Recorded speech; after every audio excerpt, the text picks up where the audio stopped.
Tabe untuk seluruh pemirsa di seluruh Indonesia. Jumpa lagi dengan saya di Negara Bijaksana. Hari ini saya berada di samping patung Romo Mangunwijaya. Bagi mereka yang lahir di tahun 70-an, 60-an atau 70-an ke bawah, pasti tahu baik Romo Mangunwijaya. Atau bagi mereka yang tidak asing dengan bacaan-bacaan yang cerdas, bacaan-bacaan humanis, bacaan-bacaan hebat, baik sastra, kebudayaan maupun filsafat, termasuk ilmu fisika dan arsitektur, nama Romo Mangunwijaya tidak asing lagi.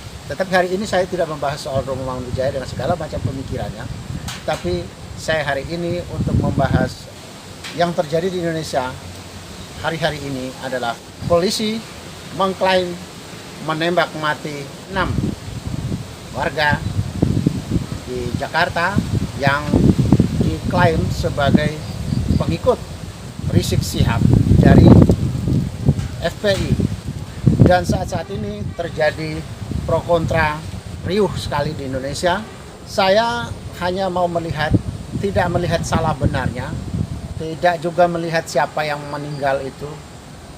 Tetapi yang saya mau soroti adalah apakah sorotan riuh publik ini produktif atau tidak, menguntungkan atau tidak, menguntungkan di mana, rugi atau untung kita dengan pro kontra opini publik.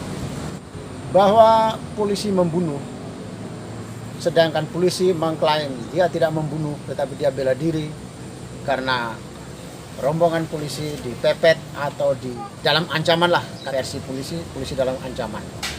Tapi dari versi ke-6 pihak komunitas yang membela 6 korban ini merasa bahwa mereka tidak melakukan kesalahan apapun. Lalu terjadilah pro kontra sekarang. Pihak polisi menyatakan polisi dalam keadaan membela diri karena sudah dipepet, karena sudah dalam ancaman. Sedangkan di pihak FPI, pihak yang membela 6 korban ini menganggap polisi berbuat berlebihan. Katanya pihak korban tidak melakukan ancaman apapun terhadap kepolisian. Yang saya mau katakan adalah, apa sih untungnya kita dalam hal-hal ini sudah jelas sekali hal yang akan menyentuh ke soal hukum, tapi masih juga pro kontra opini publik. Apa untungnya? Tidak ada untungnya. Yang ada adalah opini di mana polisi dipojokkan dan ada juga pihak yang memojokkan ke-6 korban ini. Tidak ada untungnya. Yang terjadi adalah penciptaan image buruk baik terhadap polisi maupun terhadap 6 korban ini yang katanya ada sangkut paut dengan anak buah Rizik Syihab. Ini adalah sebuah perang opini, satu kampanye perusakan citra. Citra siapapun, citra dua belah pihak, semua tidak menguntungkan. Nah, yang paling produktif adalah siapa yang merasa dirugikan dengan ke-6 korban ini, bawalah ke pengadilan. Pengadilan tidak pernah menutup mata, tidak pernah tutup pintu untuk siapapun boleh datang ke sana. Opini publik harus dibentuk dari ruang pengadilan, bukan opini publik terbentuk bebas di luar. Jadi kalau setiap pihak dia tidak merasa berbohong, tidak merasa berbuat curang, tidak merasa berbuat kampanye hitam atau fitnah segala macam, maka hentikan.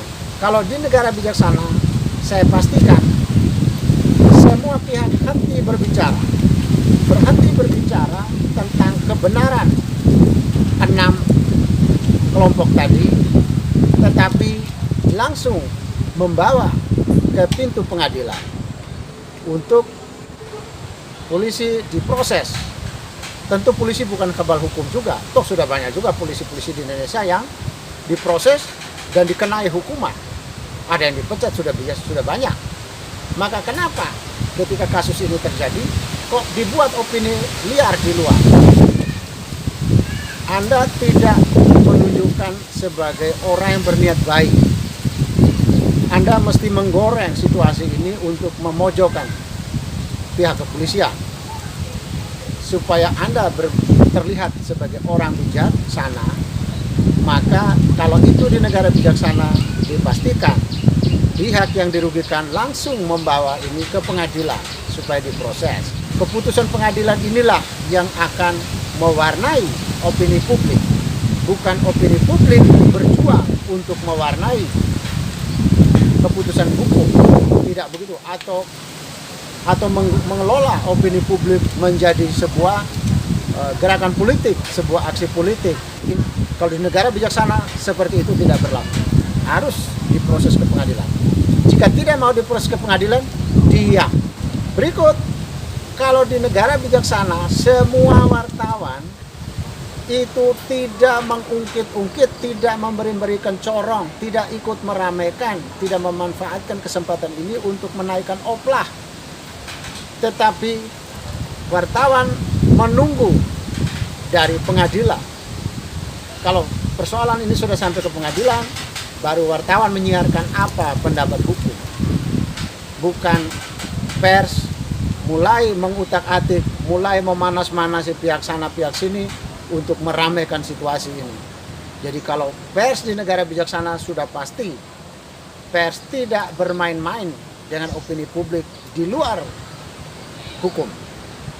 Pers hanya menunggu keputusan hukum, baru pers berfungsi di situ.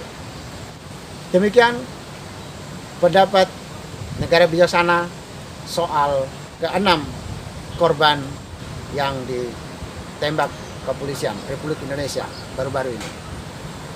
Tabe, sampai jumpa di edisi mendatang. Jangan lupa, kalau Anda setuju dengan saya berarti kita berada satu misi, kita satu perjuangan, kita berada pada satu visi bangsa untuk melihat Indonesia menjadi negara bijaksana. Dengan cara Anda subscribe di channel ini, bunyikan lonceng untuk menunjukkan bahwa Anda setuju dengan saya dan kita berjuang bersama di channel ini untuk membentuk pemikiran-pemikiran baru di Indonesia. Kalau Anda suka, Anda like. Dan kalau Anda punya pendapat sependapat dengan saya atau melengkapi pendapat saya atau tidak setuju dengan saya, tulislah komentar Anda di bawah channel ini. Tidak mengirim langsung ke HP saya, tidak mengirim ke WA saya lagi ya, langsung di bawah channel ini. Terima kasih, sampai jumpa di edisi mendatang.